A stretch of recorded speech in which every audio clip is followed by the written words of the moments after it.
3, 2, 1. What is up? We're on Tai Lopez's live stream right now. I'm Stephen Lau, the credit mentor. I'm teaching Tai's credit mentoring program. We're live here from Beverly Hills at Tai's mansion. Here, we did a live call last night. I kind of answered some questions on credit, gave you guys some tips that you can immediately start using. And for those of you that missed that live call, I'm here again doing a quick Q&A, giving you guys some stuff to walk away with today to immediately start applying to your credit. So we're just gonna get started. Video team here is prepping, getting the comments rolling, seeing how you guys are doing. So let's see. Yeah, to give you a quick intro, if you guys haven't seen my face or haven't seen any of the ads, I'm Stephen Lau. Instagram handle Laostep, L-I-A-O-S-T-E-P if you're not following me. I'm from Ohio. A year ago, I dropped out of Stanford, got $3 million in lines of credit in less than a year, and I'm sitting here with around 220 credit cards. It's probably around 230 now. Just keep applying for cards.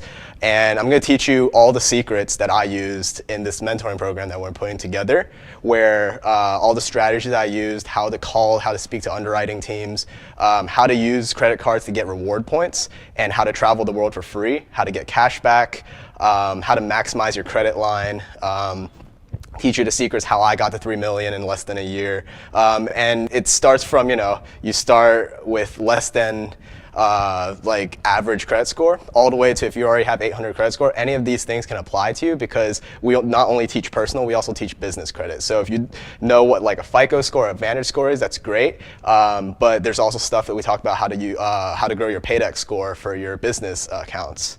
Do we have some comments rolling? Someone says, yo, what's good?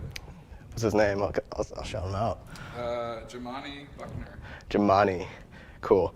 All right, so I'm just going to give us some quick info. If you guys were in last night tuning in, you probably have already seen a lot of this information. But we're just going to do a quick recap, and then one of the first things we talked about yesterday was getting a Credit Karma account. A lot of you guys, go through high school and go through college and come out, and the school system has failed you because you still don't know how to open a credit card, you don't know how to take out a mortgage, you don't know how to take out a loan, and how credit really works. So we're going to go over the 6 biggest factors that apply to credit and how it affects your score. Uncle John, Aunt Sally telling you don't open a credit card because it's evil. We're going to debunk some of these myths so you guys can walk away today with some more confidence in applying for your first credit card or maybe your 5th credit card, or just getting more lines of credit, not going into debt, and strategies that I use to keep my credit up there. So I started off with a 580 credit score. That's where most people start off, 580 to 620. And from there, in a year, I grew it. Right now, I'm sitting around 780. Let's see, just see some of these comments. Where Tai Lopez at? I don't know where Tai is. He's somewhere here. He's headed to San Diego today. From Michigan. That's cool. I'm already over 825, but what does that get me? We'll talk about all of that, some cards that you can get if you're below 620, some cards that you can get if you're right in the average range, and some like premium cards that you can get once you hit that like 760, 770, or 800 range. So one of the first things we're going to talk about is the 6 factors of credit. We all know that paying your credit card on time is good for your credit, right? That's payment history. That's one of the factors of your credit. Second thing is credit card utilization. This is a thing that most people don't know about. Uncle John, Aunt Sally just tells you, turn on automatic payment, use a lot of your credit, max out your credit card, and just pay it off at the end of the month, and that's good for your credit. Well, that's actually hurting your credit. If you don't already know, credit card utilization means, like, for example, if you have a $1,000 line of credit and you spend $500, you're using 50% of your total credit. What you want to keep is you want to keep that utilization under 9%. So, if you're using $900 of credit a month and paying it off, sure, you're getting the payment history on time, right? But 90% of utilization is actually hurting your score. And to give you an idea, it's actually hurting your score as much as if you just didn't pay that bill, if you missed that payment. So one of the first things that you guys should be walking away with today, if you already have a credit card, make sure your utilization is down. If you owe some credit, or if you owe the banks, if you owe these credit cards money, try and figure out a way to pay it off as soon as possible. One of the rule of thumb that I use, I treat all my credit cards like debit cards. In some circumstances, once you get to some more advanced techniques, you can go into the red and come back. But the strategy I use is if you only have X amount of money in your bank, that's how much credit you have. Doesn't matter. If I have $3 million of line of credit, but I have $20 in my bank account, guess what? I'm only spending $20 this month. So good rule of thumb, only spend what you have. If you only spend what you have, you never owe money. You never have to worry about going to debt. I was reading some of the comments on a previous video. They said, yeah, $3 million, you go $3 million in debt. That's not true. You just don't use the credit, or you use it and you accumulate smart debt. You can transfer between doing some smart balance transfers. But again, you don't want to go into the red if you don't have the money to pay it back, right? You don't need that Rolex, you don't need the Gucci slide, or you don't need to buy stuff you do not need. Only make sure you're using your credit to buy stuff you actually need or investing in businesses that can produce an ROI. So we're going to go, we've already gone through 2 of these factors of credit. If you want to know where I'm actually getting these 6 factors of credit, go sign up for a Credit Karma account. If you're watching on your phone, go on your laptop, go to creditkarma.com. If you're watching on a computer, go to your phone, download the Credit Karma app, sign up for your Credit Karma account. It's going to ask for your social. This is another thing. A lot of people are scared that checking your credit hurts your credit score. Again, a myth that gets passed around because people don't really understand how credit works. Checking your credit for your own personal use does not hurt your credit. Checking your credit to actively apply for more credit is going to hurt your credit, and that's called a hard inquiry and a soft inquiry. Soft inquiries do not hurt, hard inquiries do. So going to apply for a Credit Karma account does not hurt your, is that good? We're good? Yeah, we just had to reset Instagram. Instagram crashed again? Got it. So what you want to do is you apply for a Credit Karma account. It's going to come up with these 6 factors. You're going to see your TransUnion credit report, and you're going to see your Equifax credit report. These are 2 of the bureaus that essentially report on what your credit is. There's also a third one called Experian. If you want to know what your Experian credit report looks like, you can go to Experian.com, and they'll actually give you your credit report for free. So we're going to talk about these next 4 factors that impact your credit and how you can use it to improve. So, all right, for those of you hopping on Instagram again, sorry, the feed just cut out. I'm just going to reintroduce myself real quick. My name's Stephen Lau. I'm with Tai. I'm teaching Tai's credit mentoring program. I dropped out of Stanford a year ago. I'm from Ohio, and so if you're from Ohio, shout out to you guys. And so I accumulated $3 million of lines of credit. I proved that I can handle my credit pretty well. I have 200 credit cards. I got the Centurion Black card all in this past year, and I've been traveling the world for free. I actually made some good side money on credit cards. So a lot of people think credit cards are so evil and scary. There's actually some ways to make money using credit cards. That's pretty simple. It's like a step-by-step process, and we're teaching all of that in the credit mentoring program. Tai, for the next 7 days, is actually cutting the price in half with his, he's bringing 300 people from rags to riches. So he's actually going to pay half of the cost for the program for you guys to get into the credit mentoring program. So with that said, if Instagram's back on, we're going to hop right back in. If you missed out on the stream Instagram, you guys can check out on YouTube. The stream's going to be on there after.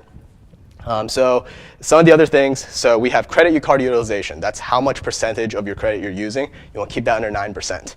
Your payment history, that's the most obvious one. Pay your credit cards on time. Pay your loans on time. Pay your mortgage on time.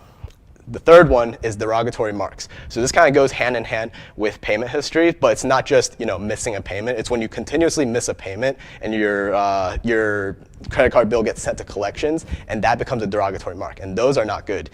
You essentially want to have 0 of those. But if you don't, it's okay. If you have 1 or 2, there's actually a way. It's called cfpb.gov. It's a government website. You can dispute it. Even if you are in the wrong, there's ways to renegotiate that, and that's what CFPB is there for. You can go and dispute it and say hey, I was inexperienced. I wasn't that well-versed with credit, and here I'm trying to repay this collection. and I was seeing if you guys would be able to, as a goodwill gesture, remove it. And the good part about CFPB is they have to respond to you within 14 days. So in 14 days, you get a response back, either yes or no, and then once you get your response, it's either a good to go, or you can actually, you can restart it and appeal it. Cool. All right. So now we have these 3 factors of credit. We have the, and actually, can we tear this down? Tear this down. So for you guys tuning in, if you missed the first 3 credits, I'm just going to write this on the board. Put it right there. 6 factors of credit. All right, so the first one that we had was payment history, the most obvious one. This is just paying your credit card, paying your loans on time. We have number 2. Did Instagram just crash again? No, it's fine on our side. This Instagram just crashed. So the second one, we have credit card utilization. So what credit card utilization is, if you missed out, the utilization is how much of your total credit line you're actually using. So if you have a $1,000 credit line and you're only using $100, using 10% of it. You want to keep that number under 10%. Ideally 9% or below. So the third one, we had derogatory marks. So this is similar to payment history, but it's when you continuously miss a payment and then it gets sent to collections and the collection agency comes after you. That's where you don't want to be. You want to have ideally 0 of these marks. So we're going to go on to the 4th factor of credit. If you want to know where I'm actually getting these, I just kind of shouted out to you guys. He said go to creditkarma.com. Go to creditkarma.com. You're going to find all of these 6 factors on there. Checking your credit does not hurt your credit if it's just for personal use. If you're not actively applying for it, which when you go on Credit Karma, you're not actively seeking new credit, you're good. Instagram is crashed again? Got it. So for the 4th one, we have the average age of credit. So there's 2 factors here for age. There's the average, and then there's the oldest account. So what this means is if you have one credit card and you open it today and you wait a year, that credit card is a year old now. And so that one credit card now has an age of 1 year. And if you only have one, your average age is also a year. Now, if you open one credit card today, wait a year, it's a year old. And then you open a second credit card a year from now, that credit card is going to be 0 years old. And with 1-year-old credit card on the first credit card that you open, you're going to have an average age of 6 months.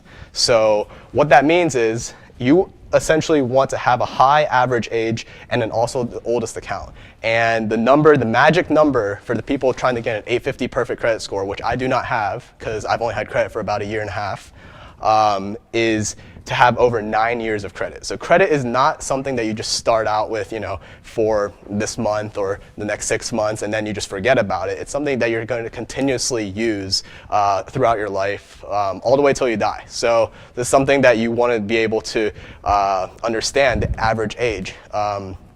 The age thing is also part of the reason why a lot of people think when they open a credit card, it hurts their score. Opening a credit card doesn't directly hurt your score, but it does lower the average age of accounts. So what that means is, if you have a 9-year, if you've had one credit card for 9 years, and then all of a sudden you open another credit card with 0 years old, your second credit card, your average age becomes 4.5, right? Because 9 divided by 2 is 4.5.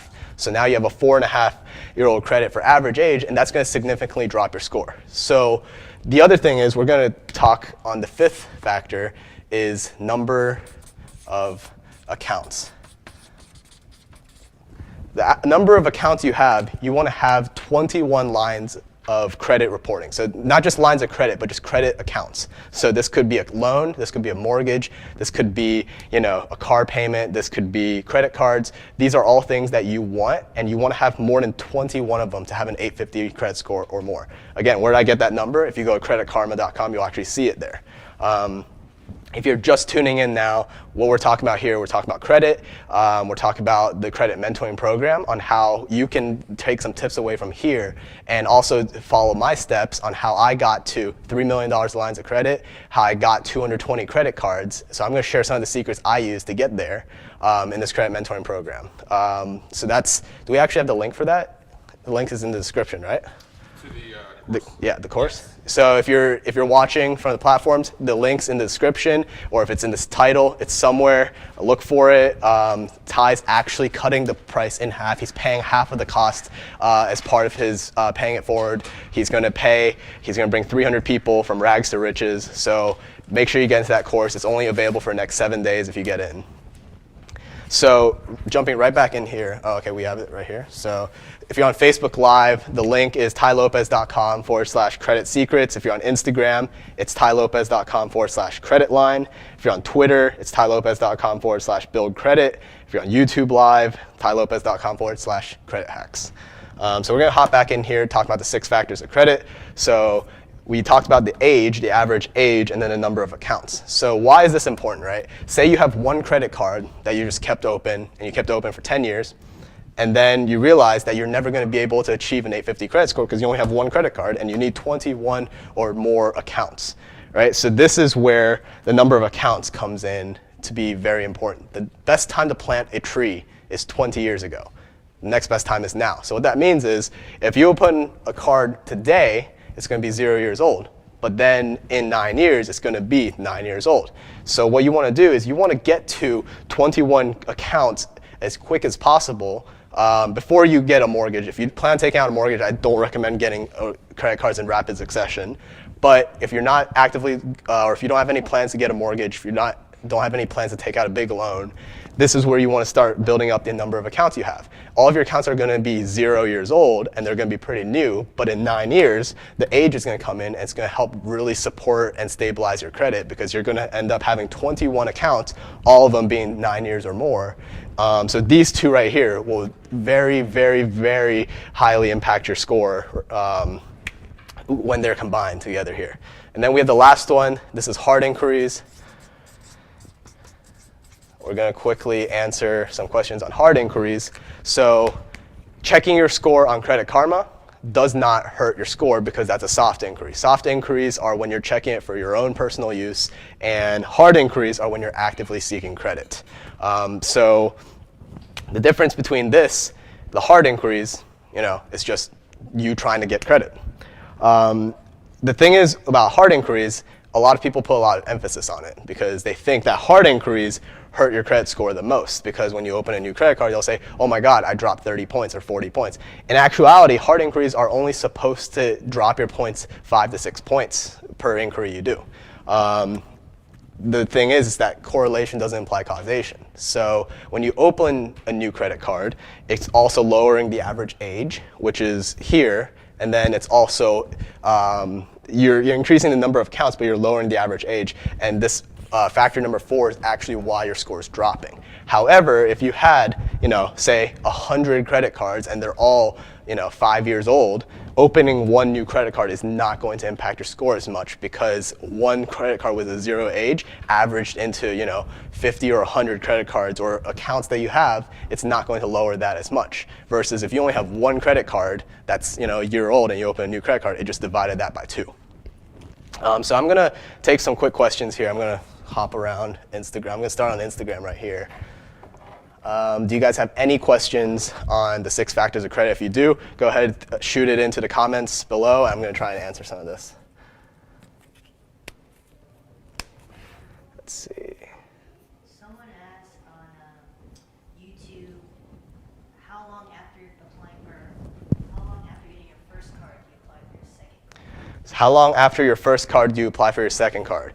One of the things that we talk about in the course, which I'm going to let you in on a little secret, is how do you combine hard inquiries? So a lot of people say, hey, Steven, you have 220 credit cards. Does that mean you have 220 inquiries?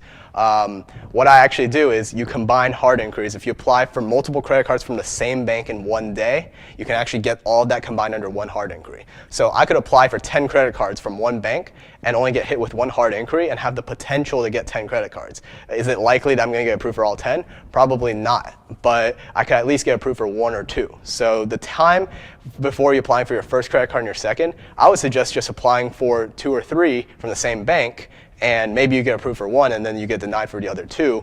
One of the things we talked about in last night in a live stream, I'm just going to quickly briefly mention it. We also go in depth on it in course, is the reconsideration line. So when you get denied for a credit card, it's not the last chance you get. They send you a letter, and there's actually a phone number on there. You call it, you can speak to an underwriter, and you can actually humanize your credit report. So humanizing yourself is really important because it's not just about a number, right? You're a 760 or a 580 or a 641 doesn't define you. So when you call in, you can actually say that, hey, my name is Steven. I really want this credit card. Here's the reasons why. Here's how I'm going to use this credit card. Hear me out. Humanize yourself. Make them see you as you, not just a number. So you can actually use that to your advantage. It's called a reconsideration line, and we actually put together scripts inside the credit mentoring course where we teach you how to speak to these underwriters and how to overturn a denial into an approval. Someone asked, does canceling a credit card hurt your credit? Canceling a credit card does not hurt your credit score, but I highly suggest not doing it unless if there's a high annual fee and you cannot get that waived. And you can get annual fees waived through something called a retention offer. You can, again, we talk about it in the course. I'm not going to go in depth on it. If you want to join the course, we talk about it. We give scripts on how to negotiate and get $450, $550 annual fees. Sam, the video guy back here, he actually got his annual fee waived by calling in using the same script. So it works. We have a lot of testimonials of that happening. Getting $95 annual fees waived and then still taking advantage of how great the card is. Let's see. Somebody asked, if you have multiple cards with high utilization, which one do you focus on paying off first? So I would pay off. So to repeat the question, it's if you have multiple cards with high utilization, how do you prioritize the ones to pay off first? What you want to do is pay off the ones with high interest first. And if needed, if you need help, open credit cards that have 0% APR, no interest for a year or 2 years. One of them is the Citi Simplicity. The Chase Slate is a second credit card. Both of these credit cards have no interest, and you can balance transfer from other cards on there. So if you have a card you owe $1,700 on, you can actually balance transfer that and not pay the 22% interest that's going to screw you over, and you end up paying $4,000 after a year. You can take that and balance transfer it onto a card where it gives you a year to figure out how you're going to pay off the credit card. So that's how I would prioritize it. I would prioritize the ones with the highest interest first, and if it's possible and you can get approved for, balance transfer the balances from those onto a card with 0% interest. Carlos on Facebook asked, when you apply for each card, it asks for your income. How does income affect the size of the credit line? So income has a high correlation with the credit line you get. So what will happen is, if you put in you only make $10,000 a year, you're going to get a lower credit line than somebody that puts in I make $1 million a year. However, that's not the end. Once you get the card, you can show that you're responsible using it, maybe buy $1 or $2 items once a month and just pay it off and then just never touch it again. And then 3 months later, you can actually call in and request for a CLI, a credit line increase. And what happens here is you can say look, the reason I'm not using your credit card is because you gave me such a small amount of credit. How am I supposed to buy some of the items I actually want? So I just revert to using my debit card. And they want you to use their credit card. So it gives them more incentive to extend to you more credit. So never lie on a credit card application. Say that, if you make 10,000, say you make 10,000, because it's fraud if you say you make 10,000, you're saying you're making $1 million. So that is a direct correlation with the size of your credit and your income. And then, so I have about 2 minutes left before I have to hop onto another jet. I'm headed back home in Vegas. So if you're in Vegas, hit me up on Instagram or Snapchat. My Instagram handle is Laostep, LIAOSTEP. And here, I'm going to go ahead and write that down.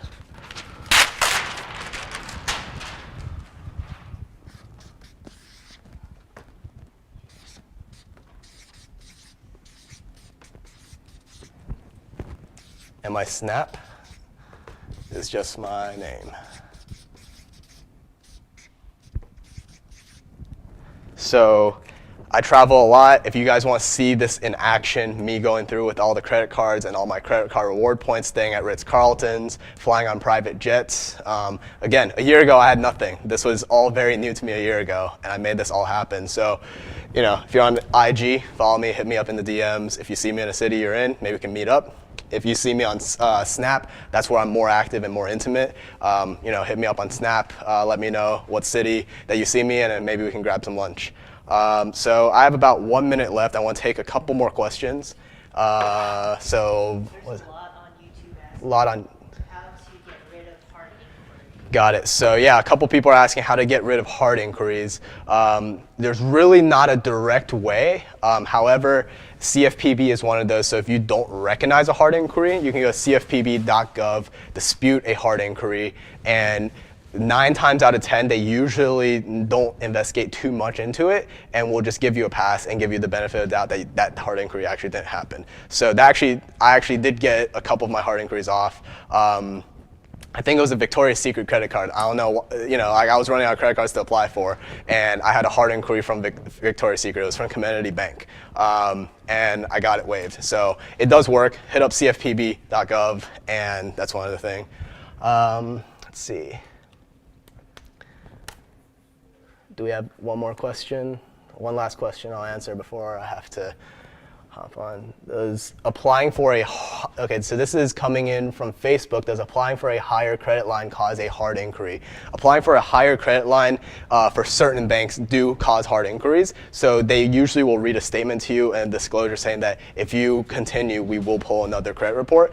Absolutely do not. Just let it naturally happen. Other banks will do a soft pull, and they actually won't hurt your credit. And then if that's the case, you're not risking anything, so you can get your credit up through that way. So it's do your research, right? So like US Bank sometimes does it, sometimes doesn't. American Express actually has it inside their website where you can just request a credit line increase of up to 3 times without a hard inquiry. So that's so it's all dependent on the credit card. So before I hop off, just want to push this to you. We're teaching the 4 pillars of getting good credit, how to have excellent credit and how to extend it for a long amount of time throughout your life, and how to build good strategies and build good habits. Second one, how to travel for free, how I traveled the world for free for the past year in luxury, not just flying on Frontier and Southwest, but I'm flying on first class and sometimes even on private jets. On top of that, how to maximize your credit line. I'm going to show you the secrets on how I got to $3 million in lines of credit across my personal and my business credit in just a year. And the last one is how to get some cash back. So you can actually use credit cards. There's secrets out there that we can't just share, because if we share it, then the banks are going to come in and shut it down. So we're actually going to limit the amount of people into this course, because not everybody can know these secrets on how to make money using credit cards. Not just using your credit line to make money, but using the reward side to make money. So if you're not already in it, if you're on Facebook Live, it's tailopez.com/credit secrets. If you're on Instagram, tailopez.com/credit line. If you're on Twitter, tailopez.com/build credit. And if you're on YouTube, it's tailopez.com/credit hacks. So go ahead and sign up. Ty's actually covering half of the costs for the next 7 days. So make sure you get in the next 7 days. And only these links that we just posted here will have that 50% off offer. So go ahead, jump in. I have to head out to my jet, so I will see you guys later. Hit me up on the DMs, add me on Snap, and I'll see you guys later.